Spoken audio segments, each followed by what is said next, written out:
This is a guest essay written by Forrest Rain, an American-born Israeli branding expert and storyteller.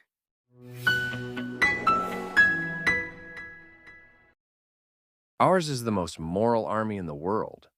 The people of Israel like that. We want to be moral and good. We don't like the idea of fighting or killing. The IDF is the Israel Defense Forces for good reason. Keyword: defense. We have no desire to attack anyone. The mission of our military is to defend the nation of Israel, our state and our people, to protect our homeland so that Jewish people everywhere know that in a world that is dangerous for Jews, there is one place on earth where Jews can defend themselves and are not left to the mercy of others. The IDF is supposed to fulfill the promise of never again. The problem is that the world, including many Jews, have not learned the lessons of the Holocaust. Lessons sharp and clear, though different for Jews and non-Jews, have been diluted and universalized to the point of being meaningless. The Hamas massacre of October 7th, 2023, is a harsh reminder. This isn't a general issue. It's a particular issue. This is about me, my family, my friends, my home. And never again is now. For Jews, the promise never again means that never again we put our safety in the hands of others, no matter how civilized they seem. Never again will we wait for other people to rescue us. It is up to us to be powerful enough to defend ourselves. For non-Jews, never again was supposed to be a promise to never again remain silent while Jews are being abused, tortured, and slaughtered. To not remain silent when they see evil occurring. To never again turn away and pretend they don't see what is happening. No matter how frightened they are of the people committing the atrocities. Because there will always be someone eager to commit horrendous acts against Jews. And what happened?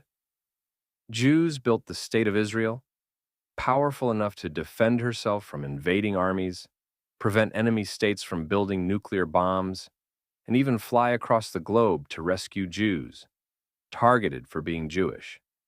And then, we allowed ourselves to be convinced to hand our security over to other people and let monsters live on our doorstep. Over and over, we were attacked. Innocent people brutally murdered.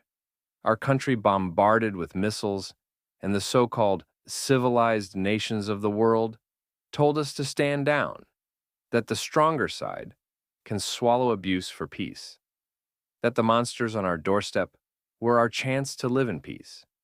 And we, because we want peace and hate war, because we want to live in a kind world, decided to believe them. The problem is that this decision was immoral. It is one thing to be proud of succeeding in eliminating murderous terrorists without hurting bystanders, because that is more moral than carpet bombing. It is another thing to know that the people on your border want to wipe you off the face of the earth and allow them to have hope that one day they will succeed. We knew the problem existed. We watched it grow. We suffered the results of it when it was still small. Worst of all, we listened when we were told, "The world is condemning you." Don't retaliate. Lick your wounds and pretend it never happened. We wanted to be loved. The Hamas Charter states that it will eliminate the Jewish state through jihad. On October 7th, Hamas showed the world what that jihad looks like. They came with GoPro cameras and proudly filmed their actions for posterity. Well-trained Hamas commando units broke through our borders under the cover of a missile bombardment. That opened the way for swarms of regular Gazans eager to join in. Crimes against humanity is too mild and technical a term to describe the atrocities they committed. They slaughtered men, women, and children and chopped their heads off.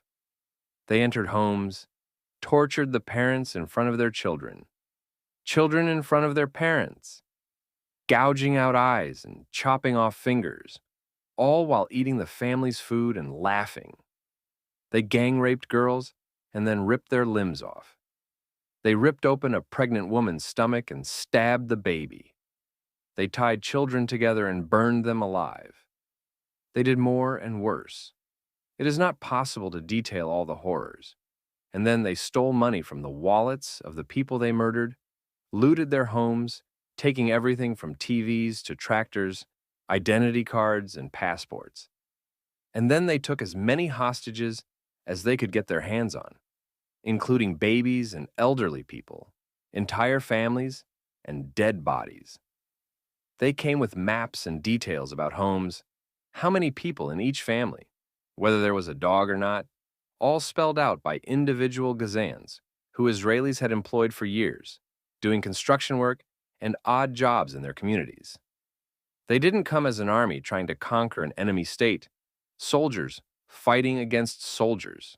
They came as a tidal wave of death to exterminate everything living in its path and, before doing so, humiliate and create as much suffering as possible. They know that we love life and hold it sacred. They know that we honor the dead, putting supreme importance on respectful burial. This is why they hurt us, where it would be most painful. They violated the sanctity of our homes, showing that Jews are not safe anywhere.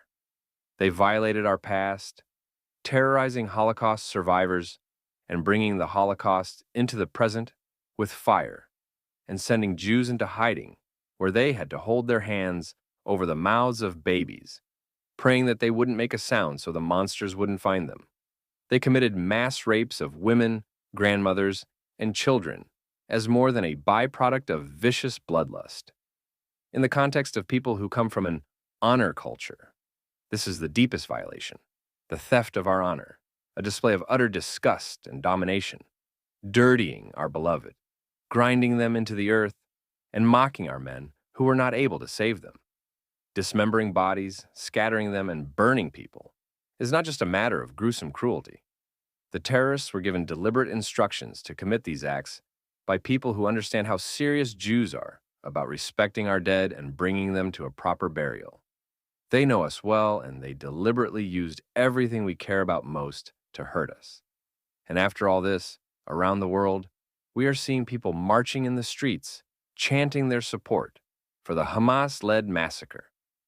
Jews are being marked in civilized countries, homes marked with stars of David, businesses smashed, and students humiliated and abused because they are Jews. Never again is now. For years we have said that had Israel existed, the Holocaust would never have happened. Now it is time to make sure that is true. That is what the IDF is for. The IDF must fulfill the promise of never again. This is not about revenge, though well-warranted. This is about the survival of Jews everywhere. It is necessary to crush Hamas so thoroughly and completely that all enemies of Israel will learn that there is no impunity and no safe haven for those who dream of our extermination. And that, unfortunately, is just the beginning, because they are just one of the monsters on our doorstep. We are surrounded, and they are within our borders, and they are watching us. Without utterly crushing them, Israel will not survive. Without Israel, no Jew anywhere on earth will ever be safe again. Fulfilling the promise of never again doesn't look nice on TV. Already the so-called civilized nations are telling us to wait, delay, and consider the humanitarian needs of Gazans. It is crucial to retain our morality and fulfill our obligations. Being merciful to the cruel ultimately makes you cruel to the merciful. Allowing our enemies to have hope that they can succeed in wiping us off the face of the earth is immoral. We allowed this evil to grow too large. It must be stopped now, no matter how bad the process looks, no matter what our quote-unquote friends say. Never again is the moral obligation of the IDF. The obligation of decent individuals everywhere is to make sure everyone else knows this.